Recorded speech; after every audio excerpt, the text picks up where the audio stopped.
आप सभी को प्रणाम करता हूं। मैं रोहित शर्मा आप सभी का इस कवि सम्मेलन में स्वागत करता हूं, अभिनंदन करता हूं, आप सबको नमस्कार करता हूं।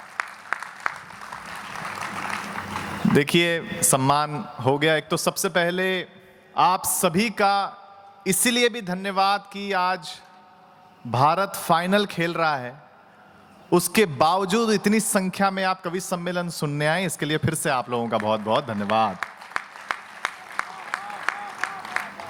मैंने आदरणीय अशोक जी कहां बैठ गए जाके? हाँ, आ गए। हमने आदरणीय अशोक जी से जब आए सब देखने के लिए, तो हमने अशोक जी से कहा कि क्या पता लोग आएंगे कि नहीं आएंगे।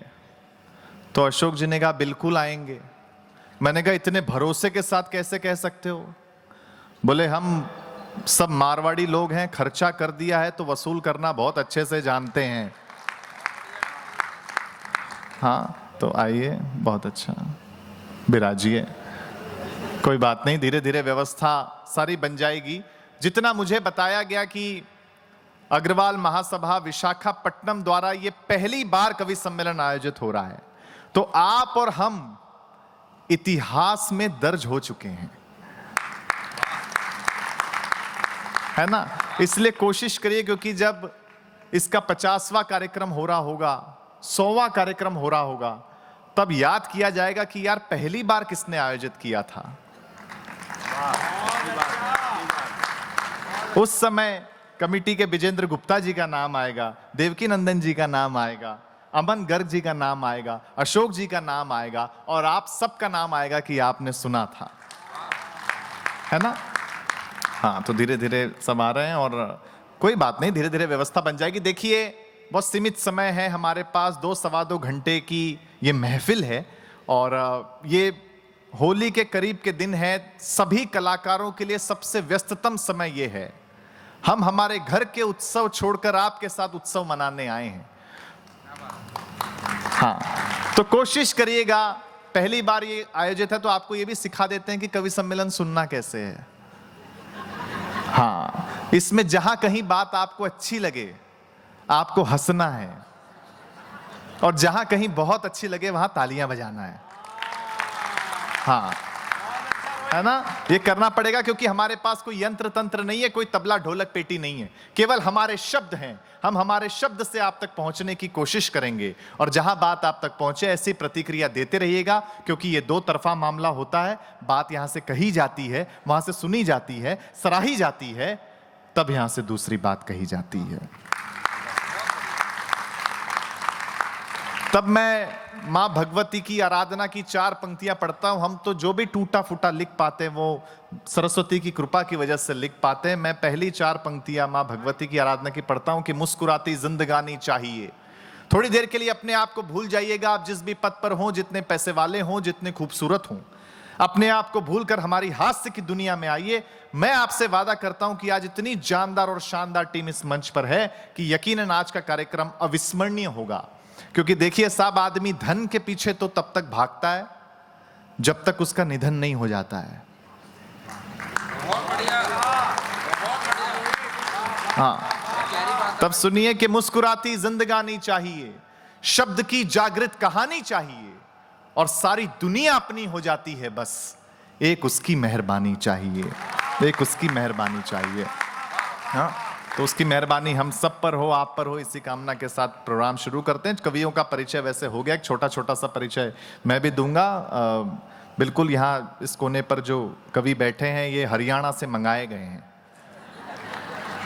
हाँ, हरियाणा बड़ा अद्भुत प्रदेश है ना?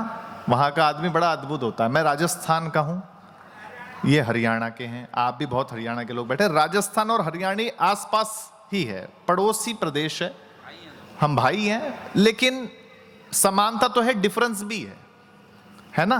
डिफरेंस ये कि हमारा राजस्थान टूरिस्ट प्लेस है तो अंग्रेजी बोली जाती है, हरियाणा में अंग्रेजी पी जाती है। तो हरियाणा से सुंदर कटारिया जी के लिए जोरदार तालियां बजा दो भाई। हाँ हाँ हाँ हाँ हाँ, नहीं कोई बात नहीं। और दिनेश बावरा जी यहाँ पर देख रहे हैं, इनको किसी परिचय की जरूरत है नहीं। इन दिनों जिनकी कविताएं सर्वाधिक मोबाइल तक पहुंचती है जब भी अखिल भारतीय कवि सम्मेलन, हास्य कवि सम्मेलन की जब लिस्ट बनती है तो जो पहले 5 नाम लिखे जाते हैं उसमें से एक नाम दिनेश बावरा जी का होता है। मुंबई से हमारे बीच में है, एक बार जोरदार तालियां इनके लिए भी बजा दीजिए। और बीच में जो बैठे हैं उनका परिचय दुनिया में कहीं देने की जरूरत पड़ती नहीं है। एहसान कुरैशी जी वो नाम है कि जब मैं छोटा था तब टीवी पर देख देख कर इनको बड़ा हुआ हूं। आज ईश्वर ने मुझे सौभाग्य दिया है कि मेरे संचालन में एहसान जी मेरे आमंत्रण पर स्वीकार किया। एक बार जोरदार तालियां मैं चाहता हूं एहसान कुरैशी जी के लिए बजाएं। हाँ, धन्यवाद। हाँ, और ये पूरा जो कैबिनेट है इसका नरेंद्र मोदी मैं ही हूं। हाँ, तो जो मिनिमम आज इनपुट से मैक्सिमम आउटपुट आप लेंगे, 3 महीने से अगर अशोक जी, अमन जी और हम तीनों लोग 3 महीने से लगे हुए थे तो थोड़ी तालियां मेरे लिए बजाओगे तो मुझे अच्छा लगेगा। रोहित शर्मा मेरा नाम है। हाँ, बहुत अच्छा। तब कोई टेंशन लेना नहीं, पहली 4 पंक्तियां सुनाता हूं। क्या बात है, इतने अच्छे बच्चे हैं, भगवान कसम। आइए। अच्छा, देखो कितनी अच्छी बात है। इनके प्रोडक्शन मैनेजर कौन है? आज के दौर में हंसते हुए बच्चे मिल जाए कितनी अच्छी बात है ना?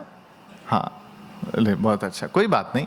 देखो, बुजुर्ग इसलिए परेशान रहता है कि वो हमेशा अतीत में जीता है। युवा इसलिए परेशान रहता है कि वो हमेशा भविष्य की चिंता में जीता है। लेकिन बच्चा इसलिए प्रसन्न रहता है क्योंकि वो हमेशा वर्तमान में जीता है ना? बात के बाकी। अब विशाखापट्टनम इतना अच्छा आपका शहर है जिसका जवाब नहीं। जिससे भी मिलो आए बोले बहुत अच्छा है भाई साहब, बहुत शांति है। जिससे मिलो यहाँ पे एक ही बात, बहुत शांति है, बहुत शांति है। लेकिन अभी हम आ रहे थे, हमने देखा एक कार पे लिखा था शांति ही अशांति है। मैं कंफ्यूज होकर के पूछा गाड़ी वाले को रुका के, मैंने कहा शांति ही अशांति क्या माजरा है? बोले भाई साहब शांति मेरी पत्नी का नाम है। हाँ, मतलब कमाल है। धीरे धीरे भी आपको समझ में आएगी, इसका कोई टेंशन लेना नहीं। हमारा उद्देश्य केवल आपको हंसाना है ना? क्योंकि हमारा निजी मानना है यदि आपके चंद मीठे बोल से किसी का रक्त बढ़ता है तो यह भी रक्तदान है। हाँ, यदि आपके द्वारा किसी की पीठ थपथपाने से उसकी थकावट दूर होती है, यह भी श्रमदान है। यदि आप उतना ही ले थाली में जितना कि व्यर्थ न जाए, यह भी अन्नदान है। और यदि किसी रोते हुए व्यक्ति को आप हंसा दे और वो अपने आंसू पोंछ ले, यह भी स्वच्छ भारत अभियान का एक हिस्सा है। हाँ, तो आनंद में रहना, टेंशन बिल्कुल लेना नहीं। टेंशन देना इस दुनिया का सबसे आसान काम है, हंसाना बहुत मुश्किल काम है। टेंशन देना कितना आसान है, एक छोटे से उदाहरण से शुरू करता हूं।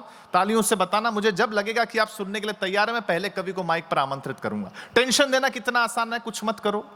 सुबह उठो, अपने किसी दोस्त को व्हाट्सएप मैसेज कर दो और फिर उस मैसेज को डिलीट कर दो। अगला दिन भर बुक हो गया, क्या भेजा था यार, है ना? बहुत आसान है टेंशन देना। आप सुबह सुबह मॉर्निंग वॉक पे निकलो, आप सामने से जा रहे हैं, आपके सामने से कोई और आ रहा है, आप उसको नहीं जानते, वो आपको नहीं जानता, आप नमस्ते करके निकल जाओ। अब वो टेंशन में कौन था यार, हाँ कहां मिला था, तो टेंशन देना बहुत आसान है ना? और वाइजैक के लोग अगर सुन रहे हैं ना, यही बहुत बड़ी बात है भाई साहब।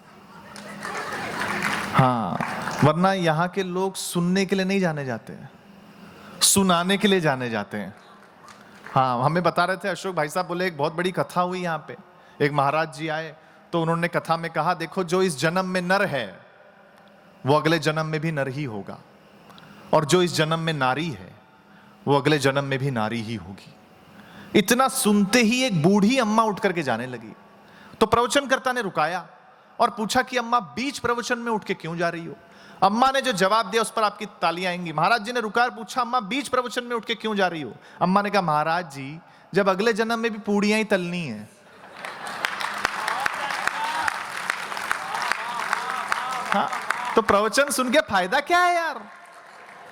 तो बिना फायदे के आप किसी को नहीं सुनते हो। आज अगर हमें सुन रहे हो, ये अपने आप में एक बहुत बड़ी बात है। मैं चाहता हूं, पहले कवि को मैं बुलाना चाह रहा हूं, हरियाणा से जो आया है वो आपकी बात करेगा। देखिए, पहला कवि है, इसलिए आपको बहुत उसे मन देना पड़ेगा। हो सकता है छोटी सी बात हो, उस पर बड़ा ठहाका दे देना, कहीं छोटी सी ताली की बात हो, उस पर बड़ी ताली दे देना। आपकी तालियां बजाने से आपकी हाथ की रेखा तो नहीं बदलेगी, लेकिन हमारे भाग्य की रेखा बदल जाएगी। एक बार जोरदार तालियां बजाकर सुंदर कटारिया को मैं बुलाना चाहता हूं।